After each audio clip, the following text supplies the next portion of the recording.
Hi hello എല്ലാവർക്കും നമ്മുടെ പുതിയൊരു വീഡിയോയിലേക്ക് സ്വാഗതം. അപ്പം ഞാൻ രാവിലെ എണീറ്റിട്ടുണ്ട്. അപ്പോൾ രാവിലെ എഴുന്നേറ്റ് കുറച്ചധികം പണികളും കാര്യങ്ങളൊക്കെ ചെയ്തിട്ട് വേണം ജോലിക്കൊക്കെ പോകാനായിട്ട്. അപ്പോൾ രാവിലെ 5 മണി ആയിട്ടേ ഉള്ളൂ സമയം.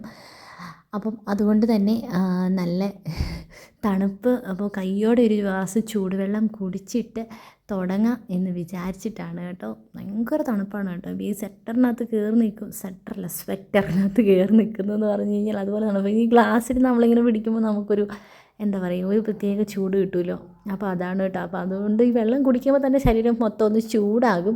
അപ്പം എനിക്കൊരു 8 മണിയാകുമ്പോഴത്തേക്കും എല്ലാ പരിപാടികളും തീർത്ത് ചോറും കറി ഉൾപ്പെടെ എല്ലാ സംഭവങ്ങളും വെക്കണം. അപ്പോൾ എല്ലാവരും ഇതിനകത്ത് കുറച്ച് പേര് കമൻറ്റ് ചെയ്യും, ഞങ്ങളും അങ്ങനെയൊക്കെയാണെന്ന്. ഞാൻ അങ്ങനെ അല്ലാന്നല്ലല്ലോ പറഞ്ഞു, ഞാൻ എൻ്റെ കാര്യം മാത്രമാണ് പറഞ്ഞത് കേട്ടോ. ഞാൻ ഇങ്ങനെയൊന്നും അല്ലായിരുന്നു. ഞാനൊരു 7 മണി വരെയൊക്കെ കിടന്നുറങ്ങും, അങ്ങനെയൊന്നുമില്ല. എനിക്ക് തോന്നുന്ന സമയത്ത് എഴുന്നേൽക്കുന്ന ഒരു ഇതായിരുന്നു കേട്ടോ. കാരണം നമുക്കിപ്പോൾ അങ്ങനെയും ഇത്ര സമയത്ത് എഴുന്നേൽക്കണം എന്നുള്ളതൊരു മാൻഡേറ്ററി ആയിട്ടുള്ള കാര്യമൊന്നുമില്ല. പക്ഷേ ഇപ്പോൾ അത് ഇച്ചിരി മാൻഡേറ്ററി ആണ്. അപ്പോൾ രാവിലെ ഞാൻ ഓർത്തു പഴവും മുട്ടയൊക്കെ പുഴുങ്ങാൻ വെച്ചിട്ട് അടുപ്പ് ഫ്രീ ആകാതെ അതിന് അടുപ്പിലോട്ട് കൈയോടെ സാധനങ്ങളൊക്കെ വെക്കുവാണെങ്കിൽ നമുക്ക് അടുത്ത പരിപാടികളാകുമ്പോഴത്തേക്കും ആ സംഭവങ്ങളൊക്കെ വെന്ത് കിട്ടുമല്ലോ എന്ന് വിചാരിച്ചു. പിന്നെ തക്കാളിക്ക ചാറ് വെക്കാം, ചാറ് കറി എന്തെങ്കിലും ഇവിടെ നിർബന്ധമാണ് കേട്ടോ.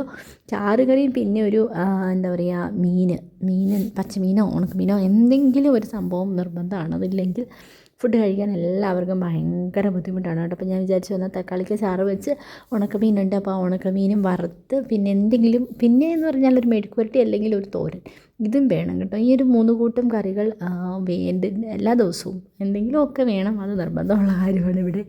ഒക്കെ കഴിഞ്ഞിട്ട് ഞാൻ പതിവ് പോലെ പാല് മേടിക്കാനായിട്ട് ഇറങ്ങിയതാണ് കേട്ടോ. പാലൊക്കെ കിട്ടി തിരിച്ചു പോവാണ്. ഇവിടേക്ക് ഇങ്ങനെ മരങ്ങൾ നിൽക്കുന്നതുകൊണ്ട് സത്യം പറഞ്ഞാൽ നമുക്ക് നടന്നു പോകാൻ പേടിയാകും കേട്ടോ. ഒത്തിരി മരങ്ങളൊക്കെ വഴിയിലോട്ട് നിൽപ്പുണ്ട്. ഞാൻ അച്ചാച്ചൻ്റെ ചെരുപ്പും സ്ലിപ്പറൊക്കെ ഇട്ടുകൊണ്ടാണ് കേട്ടോ വന്നേക്കുന്നത്. കാരണം ഈ രാവിലെ പോകുമ്പോൾ ഞാൻ കണ്ണിൽ കാണുന്നതൊക്കെ ഇട്ടുകൊണ്ട് പോരും കേട്ടോ. നമ്മൾ എന്ത് ഇട്ടുകൊണ്ട് പോയാലും ആരും കാണാനൊന്നുമില്ല, വലിയ തിരക്കൊന്നുമില്ല ഈ ഒരു സമയത്ത്. തിരിച്ച് സ്കൂളിൽ പോകുന്ന പിള്ളേരും അങ്ങനെയൊക്കെ ഉള്ളൂ കേട്ടോ. വഴിയൊക്കെ ഇപ്പം മഴ പെയ്യുന്നില്ല അങ്ങനെ, പക്ഷെ എന്നാലും മഴയുടെ ഒരു സമയമാണ്. അപ്പോൾ ഞാൻ ഈയിടെ കടയിൽ പോയപ്പോൾ 2-3 മാങ്ങ മേടിച്ചാണ്. പച്ചമാങ്ങയുടെ സീസണൊക്കെ കഴിഞ്ഞു. അപ്പം തപ്പി പിടിച്ചിട്ടാണ് കേട്ടോ 2-3 കിട്ടിയത്. അത് കുറച്ച് കളറൊക്കെ മാറി, അത് ചനയ്ക്കാൻ തുടങ്ങിയ മാങ്ങയൊക്കെയാണ്. അപ്പോൾ അത് ഉപ്പിലിടാമെന്ന് വിചാരിച്ചു. അതായത് ചൂടുവെള്ളത്തിനകത്ത് തിളപ്പിച്ച് വെള്ളം തണുപ്പിച്ച് നമ്മുടെ മാങ്ങയിൽ വെള്ളമൊക്കെ തുടച്ച് അങ്ങനെയൊക്കെ ഇടുവാണെങ്കിൽ മാങ്ങ അധികം പൂക്കാതെയൊക്കെ കുറേ നാൾ ഇരിക്കുമെന്ന് കേട്ടിട്ടുണ്ട്. അപ്പോൾ അതുകൊണ്ട് ഞാൻ കഴിഞ്ഞ പ്രാവശ്യം ഇട്ടതും അങ്ങനെയായിരുന്നു കേട്ടോ. പോകാതെ ഒരു കുഴപ്പമില്ലായിരുന്നു അതിന്. പക്ഷേ അതൊക്കെ തീർന്നു. ഇവിടെ ഞാനും ആവൂട്ടിയാണ് ഏറ്റവും കൂടുതൽ മാങ്ങ കഴിക്കുന്നത്. പിന്നെ നമ്മൾ ചക്കക്കുരു മാങ്ങയൊക്കെ കറി വെക്കുമ്പോൾ അതിനകത്ത് നമ്മൾ നിർബന്ധമാണല്ലോ മാങ്ങ. അപ്പോൾ ഇപ്പോഴാണ് ഈ ഒരു സീസൺ. ഇത് കഴിഞ്ഞ് കഴിഞ്ഞാൽ നമുക്ക് ഈ സാധനം കിട്ടാനില്ലാത്തൊരവസ്ഥ വരുമല്ലോ. അപ്പോൾ അത് കാരണം ഞാൻ കുറേ കടകളിൽ തപ്പിയാണ് കേട്ടോ മാങ്ങ മേടിച്ചത്. അപ്പോൾ മാങ്ങ ഇങ്ങനെ കീറി ഉപ്പിലിടാൻ വേണ്ടിയിട്ട് റെഡിയാക്കി. ഓക്കെ, കുഴപ്പമില്ല. ഇതിങ്ങനെ ഇനി കയ്യോടെ എടുക്കുക, അരിഞ്ഞിടുക, അത്രയേ ഉള്ളൂ പരിപാടി കേട്ടോ. അപ്പം അച്ഛൻ എണീറ്റ് വരാറായപ്പോഴത്തേക്കും ഞാനാണെങ്കിൽ 2 പേർക്കുള്ള ചായ എടുത്ത് വെച്ച് നമ്മൾ ചായയൊക്കെ എടുക്കുമ്പോൾ നമ്മുടെ അതായത് നമുക്ക് ടിൻ ഷീറ്റാണ് നമ്മുടെ വർക്ക് ഏരിയ. അവിടെ നിന്ന് ഭയങ്കര സൗണ്ട് കേൾക്കാം കേട്ടോ. അപ്പോൾ എന്താ സൗണ്ട്, അവളെ എഴുന്നേൽപ്പിക്കുന്ന രീതിയിലുള്ള സൗണ്ടാണ്. അപ്പോൾ അവളെ എണീറ്റ് കഴിഞ്ഞാൽ എനിക്ക് പണിയും ചെയ്യാൻ പറ്റില്ലല്ലോ എന്ന് ഓർത്ത് ഞാൻ മുകളിൽ കയറി നോക്കുമ്പോൾ പുതിയ 2-3 അതിഥികളുണ്ടായിരുന്നു കേട്ടോ. വേറെ ആരുമല്ല, എനിക്കിപ്പോൾ കാണാൻ പറ്റുന്നില്ല. കാരണം ഒന്നാമത്തെ കൈ എനിക്ക് തലർക്കാണെങ്കിൽ സ്റ്റെപ്പ് കയറാൻ പറ്റുന്നില്ല. അപ്പം നമ്മുടെ അണ്ണാൻ കേട്ടോ. ഒരു കുഞ്ഞ് ഒരു വലുത് ഒക്കെ ഉണ്ടായിരുന്നു അവിടെ. ഇതുങ്ങളാണ് ഇതിൻ്റെ മണ്ടയിൽ കൂടെ കിടന്ന് ഓടിയിട്ട് ഭയങ്കര സൗണ്ടാണ് കേട്ടോ. ഭയങ്കര സൗണ്ട്. ഈ ടിൻ ഷീറ്റിൻ്റെ മുകളിൽ എന്തെങ്കിലും ചെറിയ സംഭവങ്ങൾ മതിയല്ലോ സൗണ്ട് കേൾക്കാനായിട്ട്. അപ്പം ഞാനിതുങ്ങളെ ഓടിക്കാൻ നോക്കിയപ്പോഴത്തേക്ക് ഇതെൻ്റെ നേരെ ചാടി വന്നു കേട്ടോ. അപ്പം ഞാൻ പേടിച്ചു പോയി. എനിക്ക് ഈ ചെറിയ ജീവിയാണെങ്കിലും എന്താണെങ്കിലും എനിക്ക് ഭയങ്കര പേടിയുള്ളൊരിതാണ് കേട്ടോ. കാരണം ഇത് വേറൊന്നും അല്ല, അവിടെ നിന്ന് ഓടിച്ചു വിടാൻ നോക്കിയത്. ഈ സൗണ്ട് കേട്ടിട്ട് അവൾ എണീറ്റ് വന്നു കഴിഞ്ഞാൽ എൻ്റെ ഒറ്റ പരിപാടികളും നടക്കത്തില്ല എന്ന് വിചാരിച്ചിട്ട് അപ്പോൾ ഞാൻ ഓടിക്കാൻ തുടങ്ങിയപ്പോൾ ഇത് അവിടെ സൈഡിൽ കയറി ഒളിച്ചിരിക്കുകയാണ് കേട്ടോ. പിന്നെ എന്തെങ്കിലും ചെയ്യട്ടെ എന്ന് വിചാരിച്ചിട്ട് ഞാനും ഇറങ്ങി പോരാൻ വേണ്ടിയിട്ട് തുടങ്ങുകയാണ്. അപ്പം ഇത് മുകളിലേക്ക് ടെറസിലോട്ട് കയറി പോകും തോന്നി. ഇതിൻ്റെ കൂടെ ഒരു വലിയതുണ്ടായിരുന്നു, അത് കയറി പോയിട്ടോ. ഈ ഒരു ഷോട്ട് എന്ന് പറഞ്ഞാൽ ഇത് മമ്മി വന്ന സമയത്ത് ഞാനും മമ്മിയും ഊട്ടി അച്ചാച്ചനും എല്ലാവരും ഇവിടെ ഹൈപ്പർ മാർട്ടിൽ പോയപ്പോൾ എടുത്ത ഒരു ചെറിയ ഷോട്ടാണ് കേട്ടോ. അപ്പോൾ അവൾ മമ്മി ആദ്യമായിട്ടാണ് ഈ ഹൈപ്പർ മാർട്ടിൽ കയറുന്നത് കേട്ടോ. അപ്പോൾ അതുകൊണ്ട് എൻ്റെ സന്തോഷമുണ്ട്. ഈ പരിപാടിയൊക്കെ കഴിഞ്ഞിട്ട് നമ്മൾ നേരെ ഇവിടെ അടുത്തുള്ളൊരു പള്ളിയിൽ വന്നാണ് കേട്ടോ. ഈ പള്ളി ഒരു ഭയങ്കര പള്ളിയാണ്. ഞാൻ ആദ്യമായിട്ടാണ് കാണുന്നത്, ആദ്യമായിട്ടാണ് കയറുന്നത്. പക്ഷേ അടിപൊളി പള്ളി കേട്ടോ, ഒരു രക്ഷയില്ലായിരുന്നു. അപ്പോൾ അതിൻ്റെ വീഡിയോ ഒന്നും എടുക്കാൻ പറ്റിയില്ല. തിരിച്ച് വന്നു കഴിഞ്ഞിട്ട് ആൺകുട്ടി എന്നെ മേക്കപ്പ് ചെയ്യുന്ന പരിപാടിയാണ് കേട്ടോ. എൻ്റെ ഒരു ലിപ്സ്റ്റിക്ക് എടുത്തിട്ട് എപ്പോഴും മാമ മാമ എന്നാണ് ലിപ്സ്റ്റിക്കിന് പറയുന്നത് കേട്ടോ. ആ പേര് എങ്ങനെ കിട്ടിയെന്നൊന്നും അറിയത്തില്ല. അവൾ എന്നെ മേക്കപ്പ് ചെയ്യണം, ഇതിനകത്ത് അധികം ഒന്നും ഇല്ല, അതുകൊണ്ടാണ് എൻ്റെ മുഖത്ത് പറ്റാത്തതല്ല. എൻ്റെ മുഖം ഇപ്പം വളരെ മോശമായ അവസ്ഥയിൽ ഇരുന്നേനെ കേട്ടോ. അവൾ അത് വെച്ചിട്ട് എപ്പോഴും ഇപ്പം ഞാൻ ലിപ്സ്റ്റിക്ക് ഇടുവാണെങ്കിൽ അവൾക്ക് ലിപ്സ്റ്റിക്ക് ഇട്ട് കൊടുക്കണം, പൊട്ട് തൊടുവാണെങ്കിൽ അവൾക്ക് പൊട്ട് തൊടണം, അങ്ങനത്തെ ഒക്കെയാണ് കേട്ടോ. അങ്ങനത്തെ പരിപാടികളൊക്കെ ഉണ്ട്. അപ്പോൾ അവളുടെ ഒരു കളിപ്പാട്ടമാണ് എൻ്റെ ഈ ഒരു ലിപ്സ്റ്റിക്കിൻ്റെ സംഭവം. അപ്പോൾ അതിൻ്റെ അകത്ത് അവൾ കളിപ്പിച്ച് തന്നെ അത് തീർന്നു.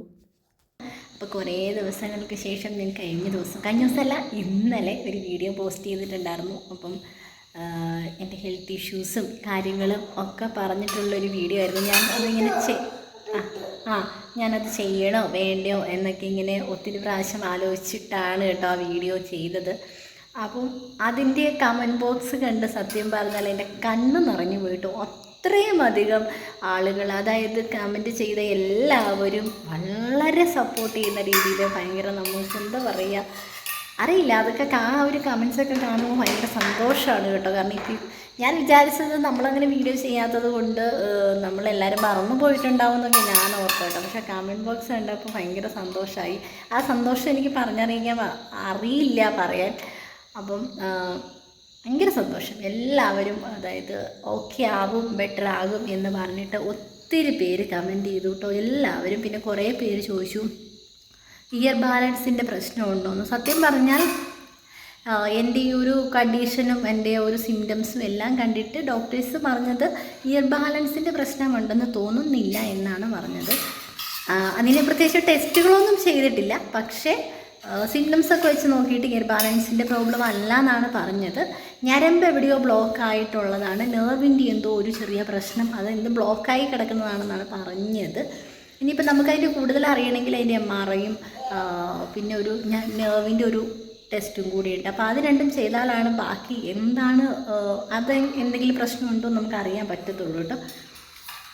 പിന്നെ കുറച്ച് പേര് ചോദിച്ചിട്ടുണ്ടായിരുന്നു വൈറ്റമിൻ D കുറവാണോ, വൈറ്റമിൻ ഡിയുടെ കുറവ് കൊണ്ടുള്ള പ്രശ്നമാണോ എന്ന്. വൈറ്റമിൻ D എനിക്ക് പറ്റിയത് ഞാൻ നേരത്തെ ഒരു വീഡിയോ ചെയ്തിട്ടുണ്ടായിരുന്നു. വൈറ്റമിൻ D നമ്മളിങ്ങനെ ആദ്യം എനിക്ക് കാലുവേദനയായിട്ട് ഞാനൊരു ഹോസ്പിറ്റലിൽ ചെന്നപ്പം അവരാദ്യം ചെക്ക് ചെയ്തെന്നല്ല, അവരാദ്യം അവരൊരു ഇതിൽ സാധാരണ നോർമലി കണ്ടുവരുന്നൊരു അവസ്ഥ വെച്ചിട്ട് അവർ പറഞ്ഞു വൈറ്റമിൻ D ഡെഫിഷ്യൻസി ആയിരിക്കാം എന്ന് പറഞ്ഞിട്ട് ചെക്ക് ചെയ്തില്ല. കാരണം ഇത് ചെക്ക് ചെയ്യണമെങ്കിൽ ഇച്ചിരി പൈസയൊക്കെ ആവുമല്ലോ. അപ്പോൾ ഡോക്ടർ പറഞ്ഞു ചെക്ക് ചെയ്യുന്ന പൈസ നമുക്ക് മരുന്നിനാവത്തില്ല, അപ്പോൾ അതുകൊണ്ട് മരുന്ന് കഴിച്ചു എന്ന് പറഞ്ഞിട്ട് വൈറ്റമിൻ D കൂടാനൊന്നും പോകുന്നില്ല, കുഴപ്പമില്ല എന്ന് പറഞ്ഞിട്ട് എനിക്കൊരു 6 8 ടാബ്ലറ്റ് എനിക്ക് തന്നിട്ടുണ്ടായിരുന്നു.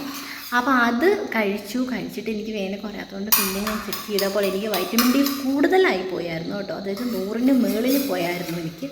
അപ്പോൾ അതുകൊണ്ട് ആ ഒരു പ്രശ്നവും അല്ല എന്നുള്ള കാര്യം മനസ്സിലായി. അപ്പോൾ ഈയിടെ നമ്മൾ തൊടുപുഴ പോയപ്പോഴാണെങ്കിലും വീണ്ടും എല്ലാ ടെസ്റ്റുകളും ചെയ്തു. അപ്പോൾ അതിനകത്താണെങ്കിലും ആ ഒരു പ്രശ്നമൊന്നുമില്ല. ചെയ്ത ടെസ്റ്റിനകത്തൊക്കെ ഏകദേശം ഇല്ല എന്നത് ഇല്ല, ചെയ്തതൊക്കെ എനിക്ക് ഏകദേശം കുഴപ്പമില്ലാത്ത അവസ്ഥയിലായിരുന്നു. പിന്നെ എന്താണ് പ്രശ്നം എന്ന് ചോദിച്ചു കഴിഞ്ഞിട്ടുണ്ടെങ്കിൽ അറിയത്തില്ല. പിന്നെ എല്ലാവരും നമ്മുടെ ആവക്കുട്ടീനെ അന്വേഷിച്ചിട്ടുണ്ടായിരുന്നു. ആവക്കുട്ടി എന്ത് ചെയ്യേ, ആവക്കുട്ടീൻ്റെ വീഡിയോയിൽ കാണിച്ചില്ലല്ലോ എന്നൊക്കെ പറഞ്ഞിട്ട് ഇവരുടെ പരിപാടിയാണ് കേട്ടോ നിന്നിട്ട്.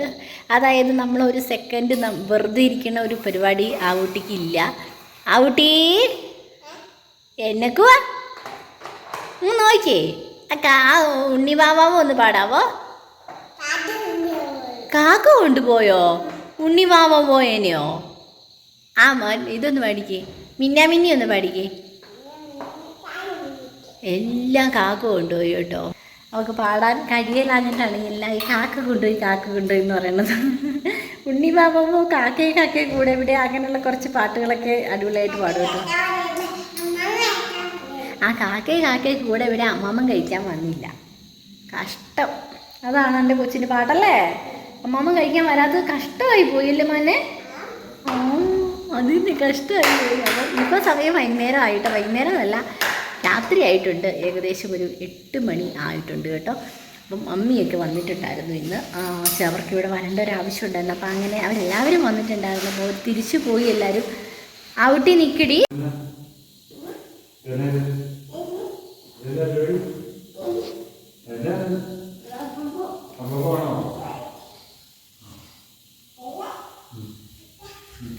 ആഹാ ഓടി വരുന്നുണ്ടല്ലോ. എന്നതാടി കുഞ്ഞു മട്ടെ.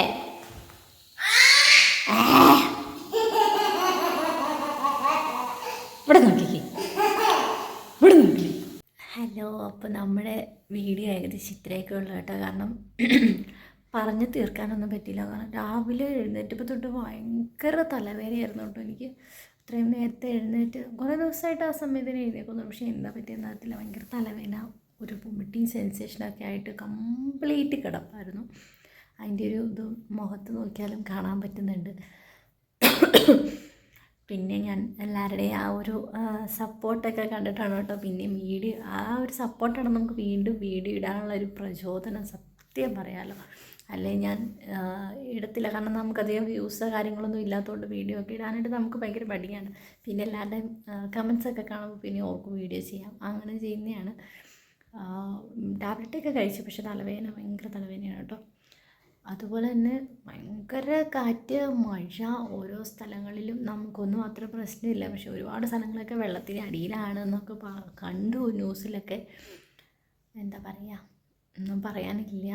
എല്ലാവരും സേഫായിട്ടൊക്കെ ഇരിക്കുക. പിന്നെന്താ, ആ കുട്ടി ഉറങ്ങുകയാണ്, അതുകൊണ്ടാണ് വീഡിയോയിൽ കാണിക്കാത്തത്. പിന്നെ നമ്മുടെ വീഡിയോ ഇത്രയൊക്കെ ഉള്ളൂ.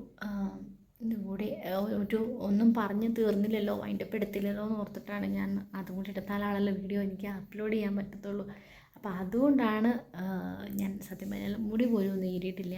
ഞാനപ്പോൾ ഓടി വന്ന് വീഡിയോ വൈൻഡപ്പ് എടുത്തിട്ട് വീഡിയോ അപ്ലോഡ് ചെയ്യാമല്ലോ എന്ന് വിചാരിച്ചിട്ട് ഞാൻ ഓടി വന്നതാണ്. അപ്പോൾ എല്ലാവരും ടെയും സപ്പോർട്ടിന് ഒരുപാട് നന്ദി, ഒരുപാട് സ്നേഹം.